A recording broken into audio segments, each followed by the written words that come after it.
Welcome to another episode of URC Chumps podcast, where we talk rugby, the average views by average chumps. Um, we got Dara with us to give us some sort of Irish take on what happened this weekend, and of course we got Mr. Oktoberfest himself, who missed an awesome drubbing. Tim, I thanks for turned, joining me. Yeah. But anyway, before we get into that, let's first talk internationals. Again, another yes. drubbing there. Um, the All Blacks winning, changing the log up for part of the day until the Springboks came in and changed it to another level. I mean, it's absolutely insane what was Yeah, actually I, done. I my thought of having it match fixed didn't really work. Uh, Yeah, sorry. They didn't get your memo. They didn't listen to you. They listened to us about the well, they props. could. I mean, they could change it around this weekend. South Africa would have to get a fairly bad hammering, but the Australia-New Zealand results fairly fixable. Because Australia again played very well and got quite unlucky to lose away in New Zealand, and I think Australia definitely have a good chance at home of turning over the All Blacks if they play like that again. Speaking of the All Blacks, though, when was the last time you saw an All Black side get 20 points ahead and then stop playing rugby? Not, Long time. All Black side, 20 points ahead, would have absolutely dominated the rest of that game, put 50 points on them. Thanks for coming. But they just lack confidence. They lack the killer instinct. I was shook. Yeah, do Fair they play lack fitness, to Australia. Tim? Fair play to Do you think Australia. they lack a bit of fitness as well? Because it showed in the South Africa games as well. They slipped off towards the end. Do you think they definitely lack a bit of fitness as well as? Yeah, Oh, it's difficult to sort of to say from the South African game because they've got to front up against such a big pack of forwards for 80 minutes. So it does take a lot of out of the side, especially on defense and counter-rucking and just securing your own ball really against such a physical pack like the Springboks have. So I was, yeah, obviously they lost a little bit of their legs, but I kind of expected it. But then it's now happened again against the Aussies. So yeah, I would have to agree with you there because it was something I picked up on, but I thought, maybe it's just because we were South Africans are just aggressive at the breakdown, they're aggressive in the hits. So I thought tackling the big boys for 80 minutes, yeah, they would get tired naturally.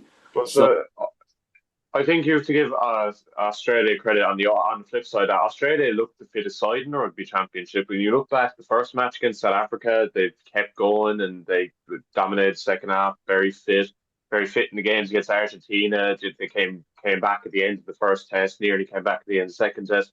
Again at the weekend, nearly came back, put all the effort in, looked the fitter side. They do look a very fit side, and I suppose that's another bit of the Schmidt legacy there yeah, of correct. if you don't have the talent, he'll make you fitter than everyone else, and you can beat other teams by being fitter. So I suppose you see that in Australia as well. But also let's also address the elephant in the room. The fact that we know that Smith is pretty much done after Saturday. Yeah, Um, but he's staying on in a sort of a consulting role. yes, but on top of that, the news that also broke out just this past week regarding that is also James Yeah, Slipper has yeah. decided to retire. Fair play Um, to him. Most pathology of all time, you have to say fair Fair play. play to him. Fair play to him. third player to make Yeah. 150 caps. Incredible, Oh, incredible rugby player. Hats off to him. If I had a hat on, I'd take it off to him. Like, fair play. Yeah, What a wonderful career. And he was a gent too. He was your typical hard man, but he was a good guy. Like he wasn't. He was a really solid all-round player. Yeah, he's also captain the side yeah. as well. So I mean, yeah, I mean, but Oh we're no, talking about definitely a retirement. wannabe legend. Yeah, yeah. we're talking about retirement. Apparently, Nick White was about to come out of retirement again. I see he wasn't selected this week, but there was rumors that he was going to be selected due to the fact that Tate McDermott here is done due to an injury that he picked up and everything like that. Kate McDermott's a big loss, eh? I know Yeah. that Joe Smith doesn't see him as a starting nine. He sees him as like an impact player. So, um, yeah, it's a Yeah. big loss in the last 20 minutes. So I mean, looking at the team, of course, James Slipper's running out, being his last game with Billy Pollard and Alan Alatoa back in Yeah, the mix. good. Nick Frost and Will Skelton finishing off the tight five. Yeah. Yeah, that's a Uh, very strong second row. That is a very good second row of Nick Frost and Will Skelton. I Now think I they're see. losing great too. Yeah, Tom Hooper's moved from the lock position into the flank I think with that's close. yeah. Uh, Fraser McGrath, who I think is a fantastic player, as much as I hate to admit it, he is one of Baller. those. He's a baller. Yeah, He reminds me of Heinrich Persoon yeah, in his style just a of little bit playing. skinnier, probably not as Yeah, strong, but but just he's yeah, just a dog. He's a dog over the ball, man. yes, no, He's the same. absolutely, He reminds me he's a bit of a kind of Sam Warburton maybe type player. Maybe not the I think yeah, Sam Holland was a bit more skillful. but he was. But in terms of over the ball, McGrath just seems every Yeah, time he gets over the ball, he wins it every time. yeah, yeah. He picks his rocks. He knows when to go over it. I mean, he's a different player to David Pocock, but over the ball, David Pocock was unmovable. yeah, So and of course they're going up against Tamiti Williams, Cody Taylor, Fletcher Newell, Scott Barrett is back with the captain's armband. Tupavai, probably one of the players that most people in the South don't like right now because of his antics. Simon Parker, Artie Sevier, and Peter Lakai. I mean, it looks like a team that they are two immovable forces being met. I wouldn't be surprised if there was some sort of natural storm above it with the collisions that these two teams are going to have. I Oh wanna, yeah, I think sorry, I want to make yeah. a bold Yeah, statement here, and I'm going to say that the Australian scrum dominates the New Zealand scrum. I agree. I agree. I think there's going to be more emotions in their scrums, which is why I'm going to agree with you there, Tim. Especially, your most capped player is retiring after that game. You want to send them off on a high. You don't want to send them off on a low. For me, the only player in that New Zealand front three that would even make our bomb squad would be Cody Taylor. Agreed. And Yes, I think as well as you said about Scrum, the line out's very guessable. They can very much get at the line out with 3 second rows on the yeah, pitch. They can for sure. definitely get onto that line out And and also you got make it. Wilson also Very, jumps as well. that's a good point you just made. I didn't even pick that up. That's a really good point. Yeah. You got four jumpers in the team, being your two locks, Hooper and Wilson, who's also jumped quite a few times as well in the lineouts. So I mean, yeah. I'm really But interested to see the battle of the nines because yes, I think the nines are great. So I'm very excited about the battle of the nines. Being a nine myself, this excites me. yeah, Roy Guard coming back in from injury and Yeah. everything, which is awesome to see. Then of course at 10 we got Edmund uh from Australia going up against DMAC. Uh Bowden being out with an injury. He looked like his hammy just gave out when he put down the ball behind the dead ball lines. Or I'm wondering. Hopefully, it isn't a long-term injury because a player like that is also quite great. Um, then we got Dangunu going up against Leicester. Naku. Sorry if I messed that up. Ikatal going up against Barrett. Suali'i. Probably, I hate to say it, probably one of the best center combinations in the world coming out of Australia there with Quinn Oh, definitely. Tapia. Yeah. Um, Yeah. yeah, Oh, Harry Potter and Leroy Carter and Max Jorgensen with Will Jordan finishing up the starting 15. What a battle that is. yeah, I agree. That is, What a battle that is. Two of the quickest players in the world. But I mean, That could be great. Did you guys see the stuff going around on social media about Caleb Clark after the Eden Park game? No. No. So do you know he actually sang the national anthem for New Zealand? It was his dad. And Uh, now what really made it more emotional for Caleb was it was Caleb's first game at Eden Park. And so apparently Caleb said he came out a bit more emotional and everything like that, and kind of wasn't paying attention, was just kind of going through the words as they were singing. And as it got into the English part, he was like, wait, I know that voice. And apparently he looked up and on the screen and saw his dad was singing and literally apparently just started bawling his eyes out. And it was a nice moment before he ran off to do the haka, going up to his dad, giving him a nice embrace. And his father said to him, now it's your turn. And walked off the field and watched his son do the haka and score the first try. that's awesome. Yeah. Very nice. But then moving on to the bench, we got Nasser with Takayao, Robertson, Boa, Tupu, and Tossi coming in as the replacement front rows. Then we got Williams and Tuipulotu, Robbie V, Wallace Atiti, Ryan Longerang, and Cortez Retima, which is quite good to see him also back with his injury stint that he had. O'Connor and Ione, which Ireland's number favorite player right now, and Josh Fluke and Ruben Love. So I I mean, think those are two packed benches, huh? yeah, Williams is a great. I think Williams can make a big impact in that game. He's a great player, and Australia have lacked power off the bench in recent years. To bring on two Paul Williams and Ballatini could really give them a massive Yeah, edge in this game. I don't know. yeah. I don't know what it is. I actually think Valentini is a bit overrated, but that's just my honest opinion. He wouldn't be in my 15, and everything else like that. But yeah, um, but then moving from south to north because the game is being held in Twickenham.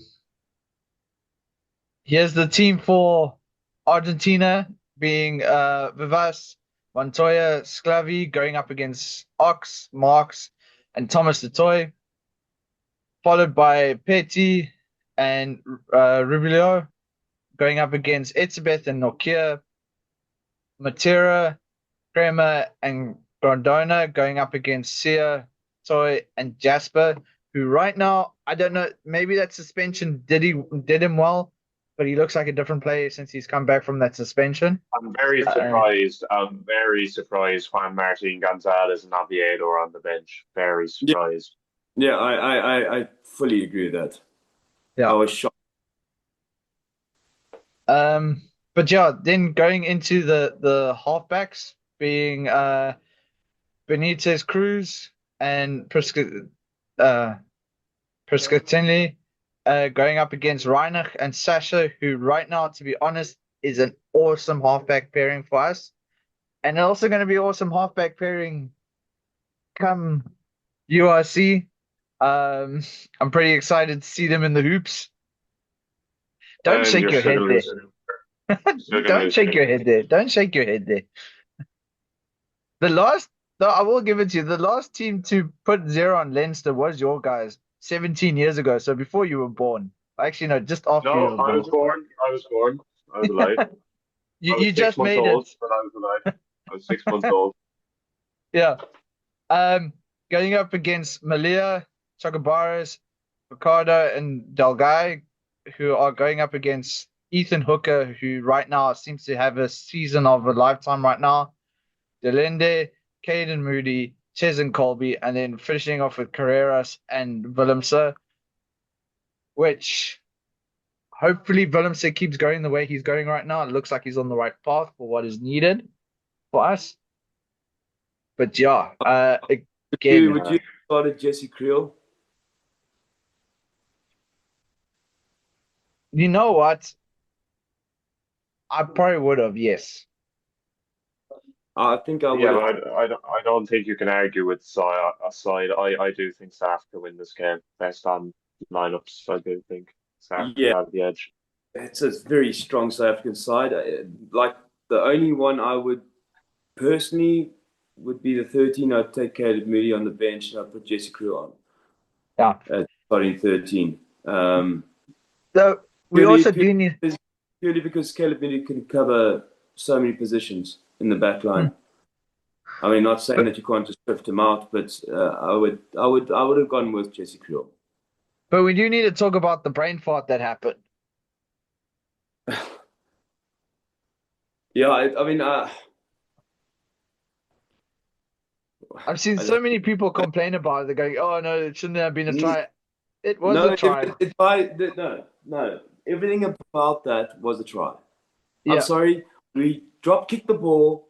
It went over the try line. None of the part player who five. scored the try was outside the 5 meter. He didn't knock it on. He grounded the ball. Sorry, it's a try.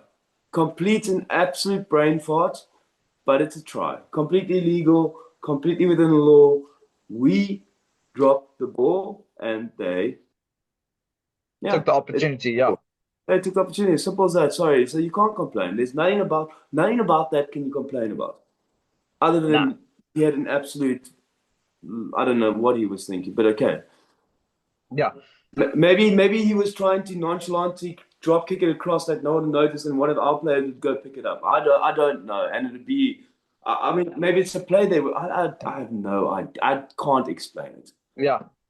But then that guy, Sasha, what a game. Breaking the South African record for individual points scored by an individual player. 37, yeah.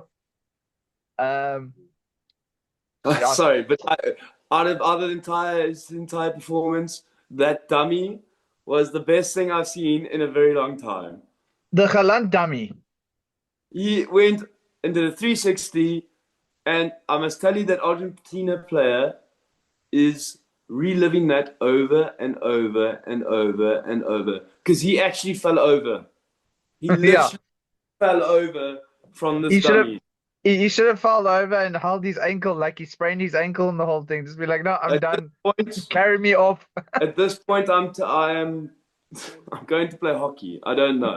At that point, the next time he gets the ball, I'm getting a red card offence. Personally, if I was him, personally, I'm just punching the head off him. Like I, But did you see Moody and Sasha running for the before Sasha scored his first try, where he was literally running and telling Moody, no, no, no, no, no.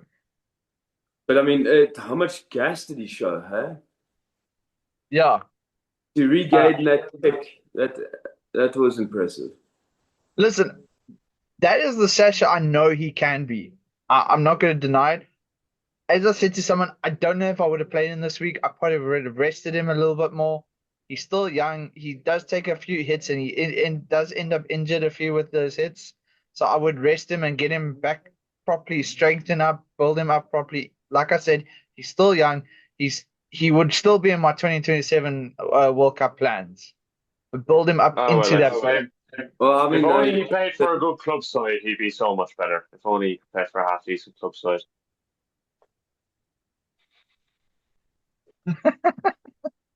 you want to repeat that? You're If going to only he could Germany. play for You're a going half to decent club die. side. Ah well, ah well.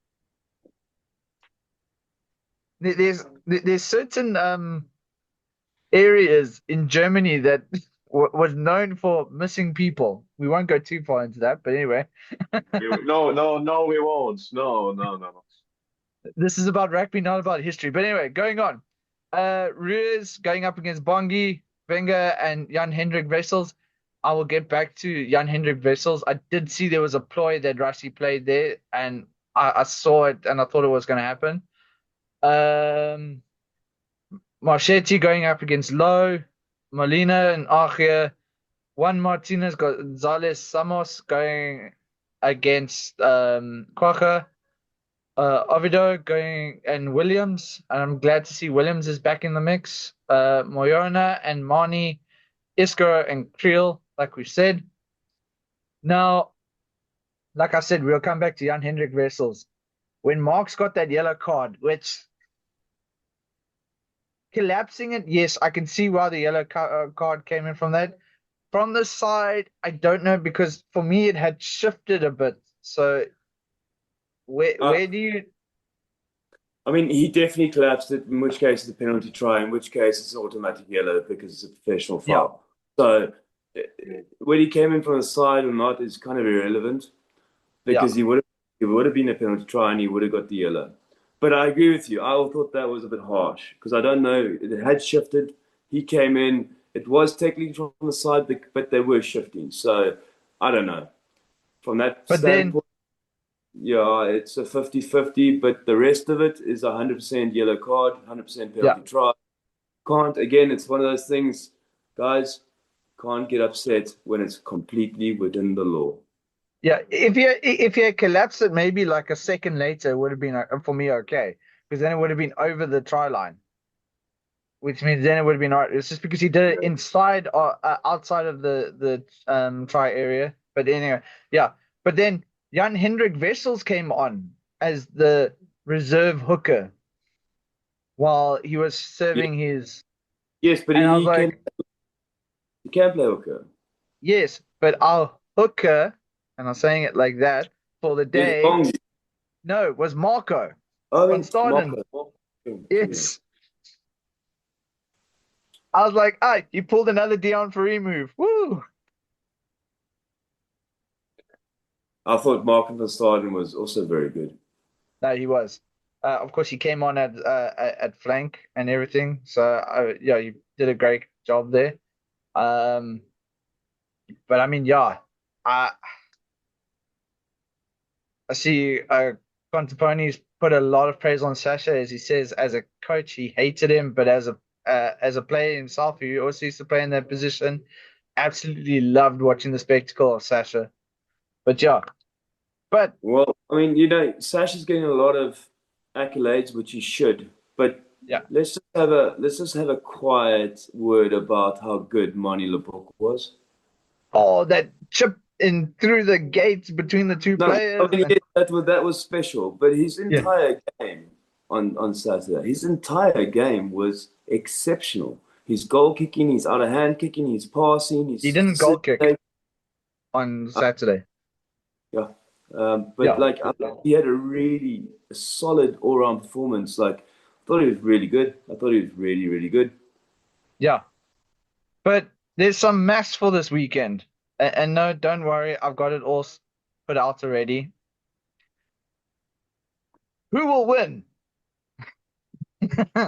So, who will win? Let's start here in Perth, Australia. Do the Springboks win? Then we go across there. Yes or no? Oz with 50 plus points and a bonus point. Yes, they can win. No, it goes into our favor. All Blacks. Yes, they can. But then, of course, the whole thing is do the Springboks win? Yes. Yeah. But to put it a little bit easier, to secure the title with a bonus points win, we will definitely win. Otherwise, we just need 1 point. New Zealand must win with the hopes that the Springboks fail. Australia, of course, like we said, need to win with the bonus point and 50 plus points. And of course, Argentina has no chance.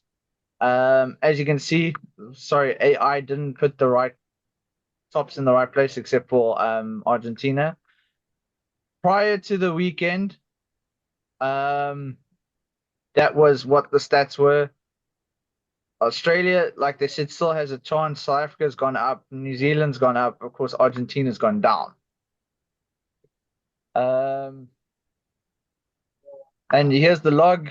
Thank you to Schmidt Hauser for this weekend coming. I'm gonna go sit in their box and everything. So there'll be a few more things for shout outs towards them. But this is the log as it stands right now. Um, 1-3 lost to for South Africa. Points for and the average points for points against with average. So we're looking at 36-25 if we're going according to the averages for us. But of course, 27-37 is pretty close to what is the case. We do have the bonus points right now. So yeah, it is in our favor with, of course, 15-14. So New Zealand with the bonus point, that is 19. We then just need a win and just make sure that our points difference is above theirs. Which it will be. Yeah. If they win or they lose, but they lose with the bonus point and a try bonus point, they can still go on top, but we still require at least a draw or something like that to go on top. Yeah. Like Whereas if Australia win with a bonus point, get up to 16, South Africa get nothing, and New Zealand get less than 2 points, it's Australia's fun. yeah. Correct. But now the thing is with Australia, now you said that Australia, if they win, all right, with a bonus point, they get 16. We technically only need a draw or a bonus point to beat them. So it's still quite open. There's still ways that can happen. If Australia wins, hopefully they only win with just a normal amount of points and they don't get the bonus points. And New Zealand, if they get the bonus points, still stay below us. That's fine. There's still ways that we can mess it up. There's still ways that either team can mess it up. It's very touch and go. Unfortunately, we'll only know who gets the trophy after our game, which of course is late in the day. Well, But personally, yes. I think we'll win it. I think South Africa will take it. I think New Zealand will beat Australia, but I don't think they'll get the bonus point win. Yeah, I'm inclined to agree. I think South Africa will win it, but I think Australia will beat New Zealand. I hope Australia beat New Zealand. Actually, I'm sorry to my New Zealand friends, but I'm going Australia this weekend. But remember what I've always said, they've think been flapping with their performances. And of course, when they beat Australia now in Eden Park, it was an upward flap. Now, of course, this week is on a downward flap. And if you look at what happened with us, Eden Park, we lost because they were on a good performance. But then at Wellington, they were on a bad performance. Now, this is the point where New Zealand needs to prove me wrong that they're not flapping with their performances. Because if they go on a down with Australia, Australia's probably going to take the opportunities and come back and win. And right now, we know Australia is taking those opportunities in the last 20 minutes. That is where they become super dangerous at the moment. Yeah, my heart says Australia, but my brain says New Zealand. Yeah. But anyway, moving on to URC. What the a rugby weekend, that matters. The rugby that matters. as it says in our name. That game, I predicted Stormers were going to lose. I'm sorry. I'm going to say it straight. I was expecting Leinster to come out and show that they weren't one-hit wonders. And unfortunately, they look like one-hit wonders on Friday. They did not even look like they were champion players. It was dismal. I mean, yeah, they're missing the bulk of their first team. There's enough good players on that side to, if not win, push the Stormers very close. Leinster were abysmal. Absolutely. Got bullied up front, got bullied out the back. Their only threat really seemed to be Tommy O'Brien. He even ended up getting a yellow card. I mean, that's worrying now for Leinster. I mean, they go up to the High Veld this weekend. You have to imagine they're going to lose up there as well. Although the Bulls are a lot leakier in defence, we'll get onto that. But you have to imagine the Bulls have enough forward power to beat them. I think so too. Then Leinster, all of a sudden, if they want to top the table, you can nearly only afford to lose 3, maybe 4 matches if you want to finish top. I don't want to finish top. I don't want to finish top. Munster and Leinster have proven why you should never finish on top of the log. But yeah, in the other sense, you have to credit Stormers. I thought Stormers were excellent. Came out real fire, real passion. They wanted it. In a lot of games last season with Stormers, you just felt, a lot of the players, did they really want to be there? Do they really want to, when the going gets tough, do they really want to stick in? They stuck in the second half. They got the reward for it, and ultimately that's a fair enough result of the best of the match. I am going to say the Stormers obviously came out with the whole new the new logo, the new everything. They they came out looking like a new team. Well, The Curbs, I vibe, suppose, like when you've the Stormers and you've people criticizing the coach and saying coach should be sacked and saying some of the players aren't good enough, you have to bring a reaction. You've been waiting for it because all of last year you had the concourse round. Should Dobson go? Oh, are certain players not good enough to play for the Stormers? They needed a reaction. They needed that. They needed to prove the people who were doubting them wrong. mm. No, I will So admit I was also one of the doubters, and like I said, I don't want to end up first. I said it on another episode of for another podcast recently. Um, that I would want to finish between third and sixth. To be honest, that is where I would like us to finish. Um, for the season, I think we can if we keep this momentum going. I do feel for the Ospreys right now. I mean, yes, they were in the highest points game this weekend, which is also exciting. But of course, within the next week or so, the Welsh Rugby Union is going to say whether or not you're going to be playing URC in the next 2 years or so. yeah, And I'll now get you're onto that coming, when we talk about the Scarlets match. But yeah, yeah, I think, what the Ospreys, aside from that, what they come up against this week is a lot better defense. yes. Yeah, a But lot on top of that, like I said, tighter now rugby. you're going up against a team that has a full load of confidence to hold a team like that. That since the last time, like we said, you were just born for 17 years, holding Leinster to a nil score is one hell of a feat to break, and everything like that. And I can tell you now, the guys are buzzing. From what I've heard from some of the people in the camp, they are on top of the moon.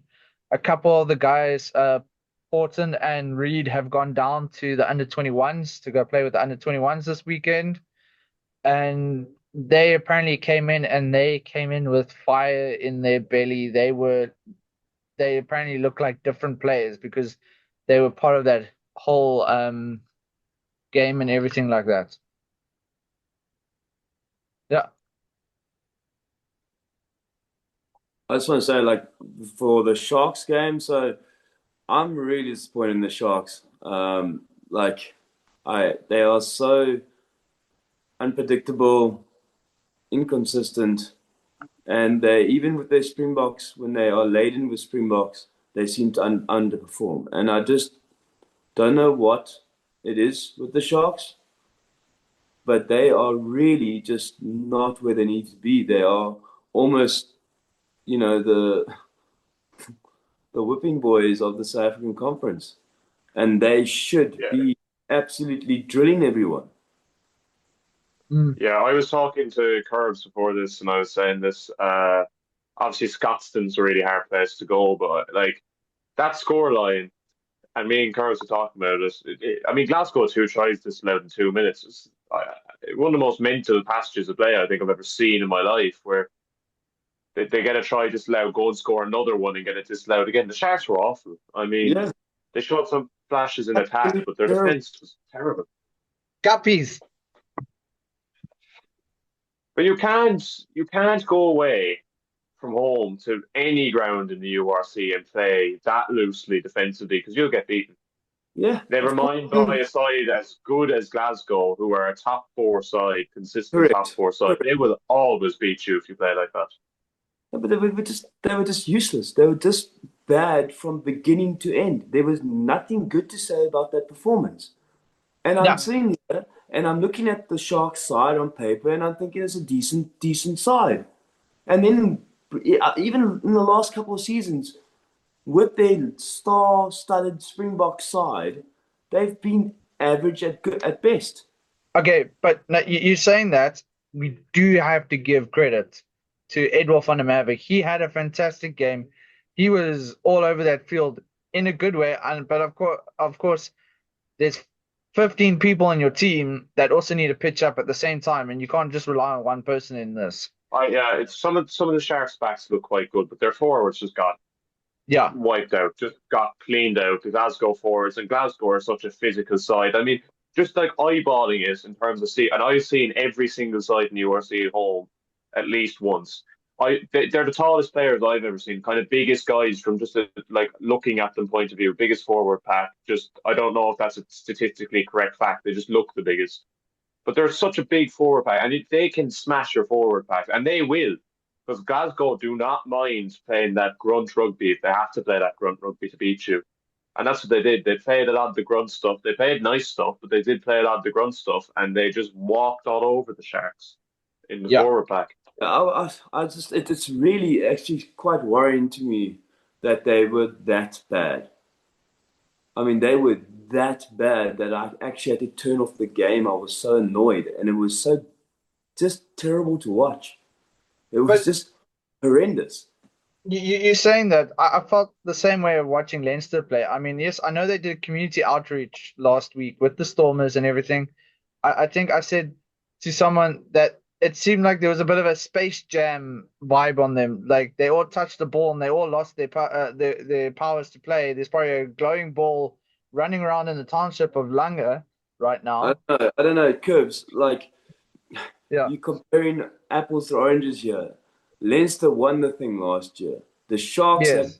performed consistently for the last seasons. I think last season was their best one. But So they've yeah, got I mean, the Springboks in their team and they can't win the competition. What are you kidding me? We were talking mm, about Yeah, Leinster, how many players they have. We've got the same thing at the Sharks, but we can't do anything with it. yeah. yeah. I suppose with the Sharks, I think they don't play as a team. That whenever that happens, a lot of them just don't gel. And they played quite well towards the end of last season, and they went on a decent run, and they got in the top four. And that game against Munster that I still don't want to talk about, and then the semi final. But they can go on a run because they went on a run. They won up in Edinburgh, they won up in Belfast, they went to all these hard grounds away and won and got a good league position. They can do it if they want to. I think just a lot of it boils down to a lot of the players seemingly don't want to. They don't want to put in the hard graft. They don't want to go to places like Glasgow when they're going to put it up to you, and they don't want to compete, and they don't want to stand up and be counted. And I think that can account for a lot of why the Sharks haven't been as competitive as they should be if you look at their team. But I'm going to Uh, bring it up again. And I know it's going to sound like an excuse, but that's also the 4G pitch. Yes, but I mean, there's so many of them in the URC. You have to get used to playing on them. I mean, By now, but by now, Munster, that's why I said I don't want to make it sound like an excuse, but by now yeah, you should also but be used to it.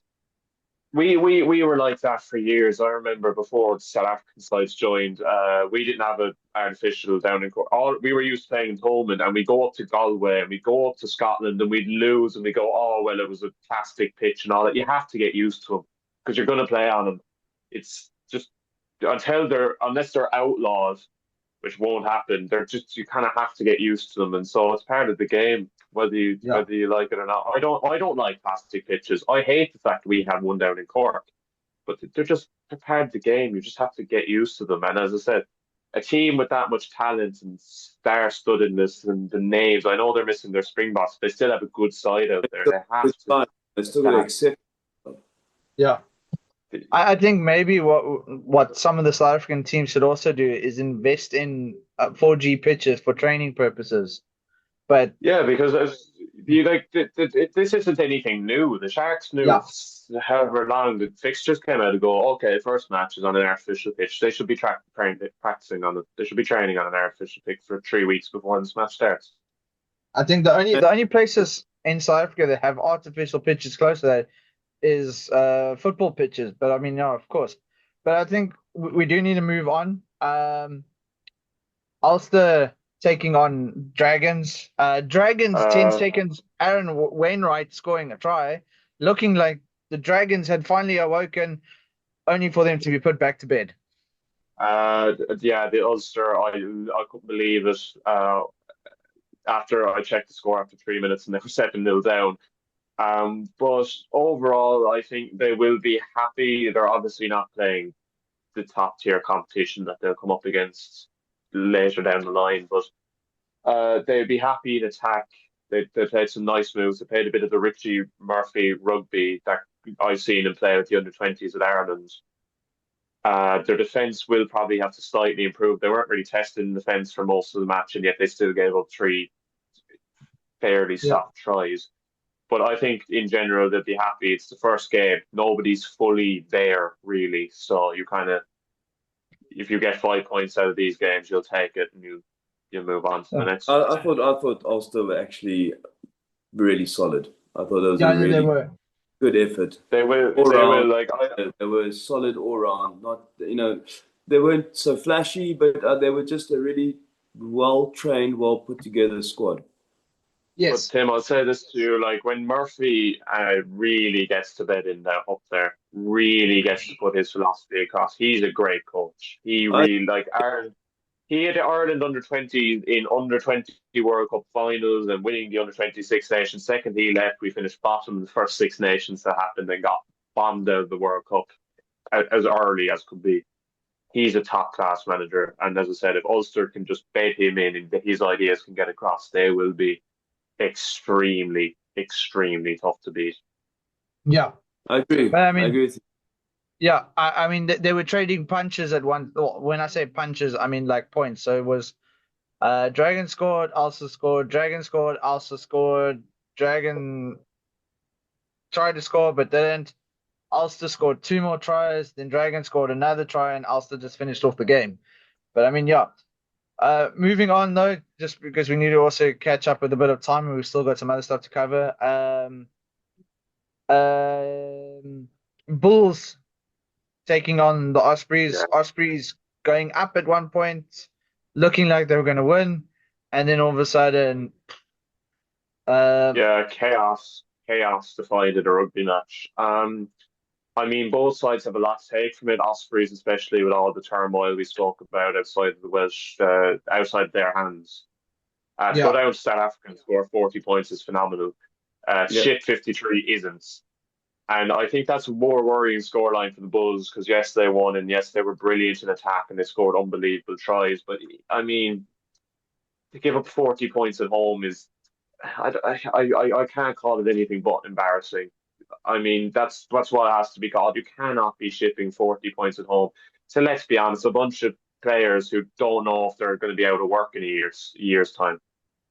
It is shocking, and it's terrible for the Bulls. And they won't win the URC playing like that. You just won't. If you play that loose end, ridiculous rugby, yeah, you'll get great games. But like the Sharks, eventually you'll go up to the north, or you go over to Cape Town and Derby, or go to Durban. You'll just get beat. You'll just get yeah. teams who are stronger defensively who'll beat you. I'm really hoping that we take them on this weekend, and everything. Kasende was amazing under the high ball, which is a bit of concern, but that's also your favorite thing to say, Dara, at altitude. Now they're coming to literally play by the beach, here in Cape Town, which means the ball's not going to hang as much, which But we'll have to see yeah, what as I happens said, there. I maybe hasn't given the Ospreys enough credit. They were brilliant, especially in all right. attack. Yeah, They All were right. Bring it phenomenal. back to the Bulls and their freestyle of playing rugby at the moment. I mean, if you look at the coach, you look at Ackerman and his sort of past, and you look at what he did with the Lions, it was apparent of what sort of style of rugby was coming their way. I mean, it's yeah, his style is sort of fed through all the teams he's coached. So I'm not shocked they're throwing the ball around. I am shocked that the defense was so poor. But the loose balls and throwing long passes and running from everywhere, I'm not so shocked because that's what the Lions were successful with Faf and the Yeah, boys. I probably should have differentiated. I knew they were going to play this kind of open brand of rugby, but they were trying things that even I think Ackerman will be looking and going, come on. There was times they were trying to run it out. And as I said, even it was just not even, that's nothing to do with attack. If you were just having guys missing head-on Yeah, collisions in the yeah. tackle, that's nothing to do with freestyle rugby. That's just terrible defending. So Like I said, the defense was poor. But he's also, it's his first game in charge properly. Mm. So again, yeah, they can And clear it his up if son they scored need on to. debut. Haha. For the Stormers. hmm. Yeah, sorry, I had to add that in. Ironically, as I mentioned to Aiden DaCosta, who played for Province and in his debut wore the number 20 and scored a try, I said to him, I said, you have something in common with Ron. If you wear the number 20 as a provincial player or province player, you're going to score a try if it's your debut game. So I think maybe as a superstition, everybody should wear the number 20 and come on as a debut game. Whatever works, I suppose, eh? Yes. Yeah. But yeah, moving on. Zebra Shocked getting me. a bit of a Absolutely. Yeah. I couldn't have picked this result if you asked me 100 times in a row. I said Uh, Edinburgh were going to that's win. I said it. that's I said it. Zebra are getting so much better, and it's great for the league. They're getting, like, last season they got 4 wins or 3 wins. Yeah. Yeah, that's a great start. That's only to build your confidence. Edinburgh, that's a kick into the teeth Yeah. loss.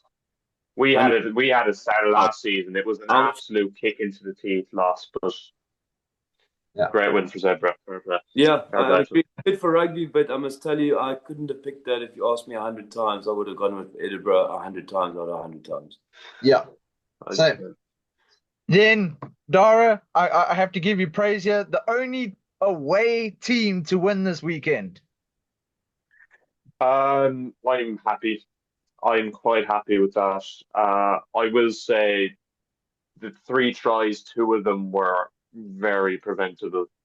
But to focus on the positives, throwing the ball around in terms of we were doing it last season and we were playing like the Bulls at times where we were hoping Yeah. to outscore people in terms of just score these mad games. It was very controlled and their passing was very accurate and the handling was very good because it was absolutely lashing the whole match. I thought we were good defensively. The Scarlets were up in our line a lot and came away a lot with nothing.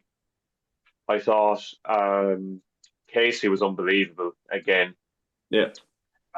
Crowley made a big difference off the bench. Dan Kelly was phenomenal on his debut. Nankerville was very good. It was one of those. I thought the forwards shaped up quite well. The backs shaped up quite well, and we're missing a lot of players in both those areas that will make a difference for us when we've a kind of full squad or close to a full squad fit. I did like the Scarlets. You could see the Scarlets kind of what they were trying to do, but I think we just took control of the forward game, and that was their plan to take control of the forward game and try and drive us over. And we just kind of. But for a word, to be fair to Scarlets fans, 9,000 a Scarlets game is a huge number compared to their average attendance. I know a guy who went on the march with the Scarlets fans to save our Scarlets.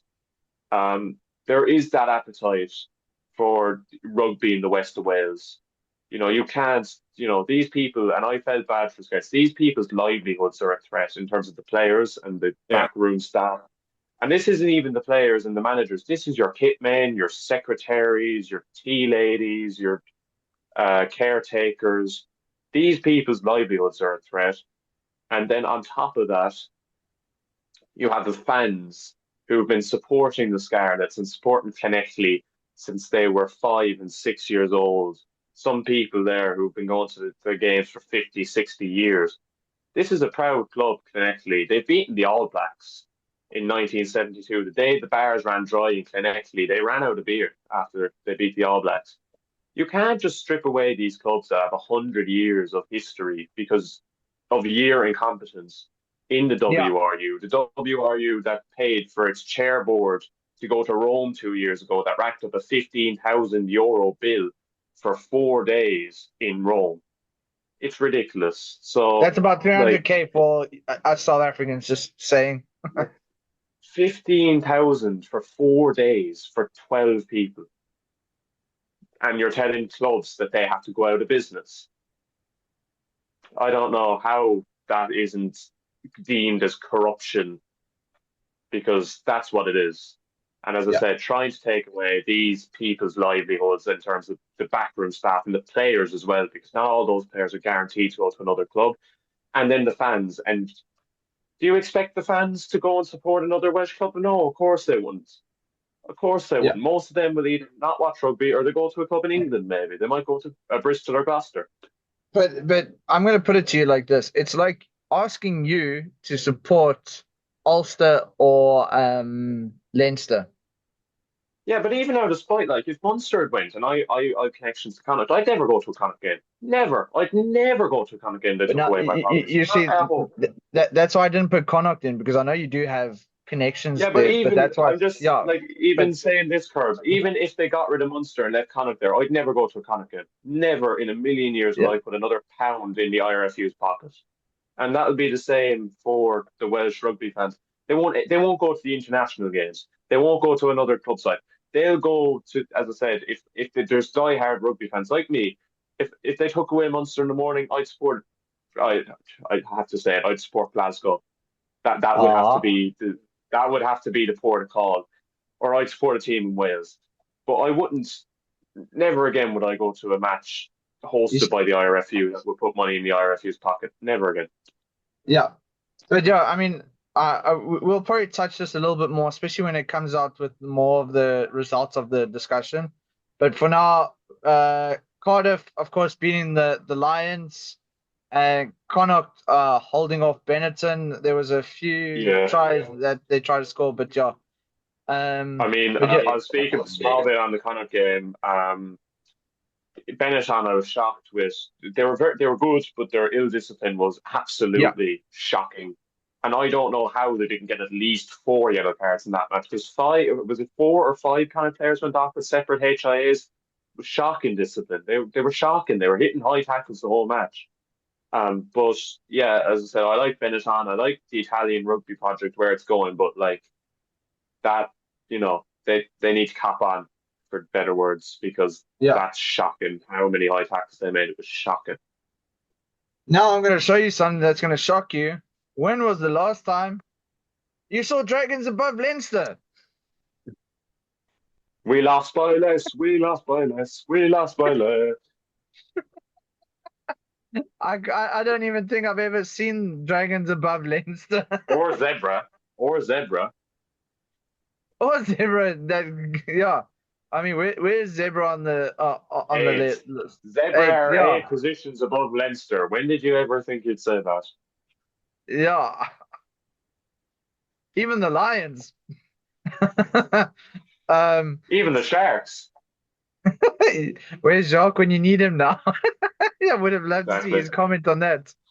But yeah, I mean, nearly everybody, or let's say everybody up until 10th, at least walked away with a point, which is awesome to see. Unfortunately, the last 6, including Leinster, didn't get the points. And yeah, to be honest, we started should have got 2 points really, because they got up to our 5-meter line in the last minute and then got turned over. Yeah. So I mean, that's your.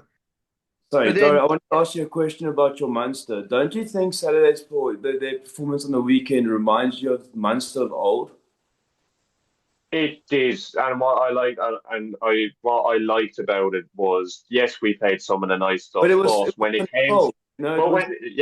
came down to it, and when the weather got too bad, start playing the nice rugby, stick it up the jumper and just drive through team. I have no issue with Munster doing that. That's what Munster should be.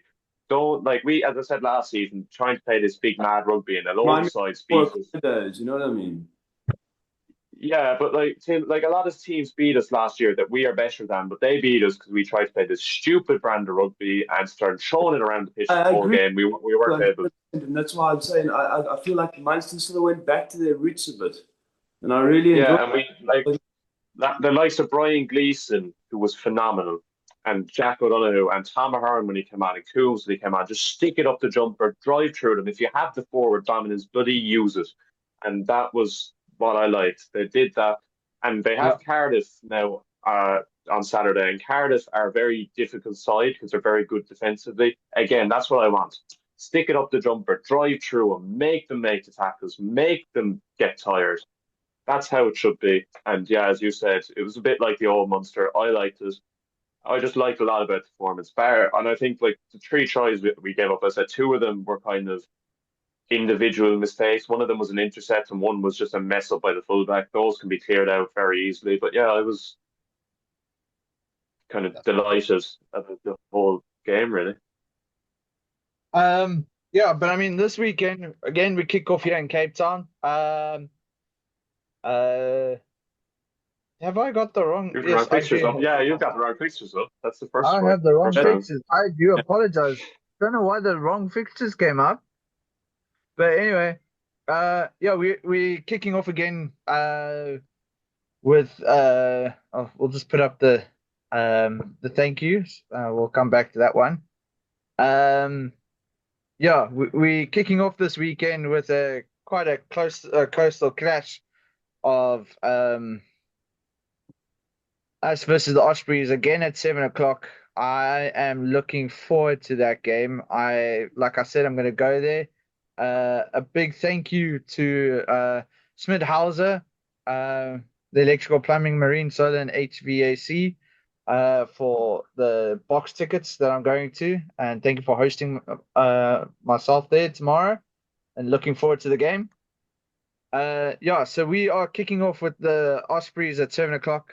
Then at 9 o'clock is Edinburgh hosting Ulster. That'll Dragons be no. hosting Sharks. That's been just to say for stakes change. That's been changed. It's now going to be 8 o'clock South African time because of adverse weather up in Okay, Ireland. It's been moved back for an hour. you mean move? So it'll be 10 o'clock Or our move time. forward. Move forward. Move forward. Sorry. Yeah, it's been moved Okay, forward. all right.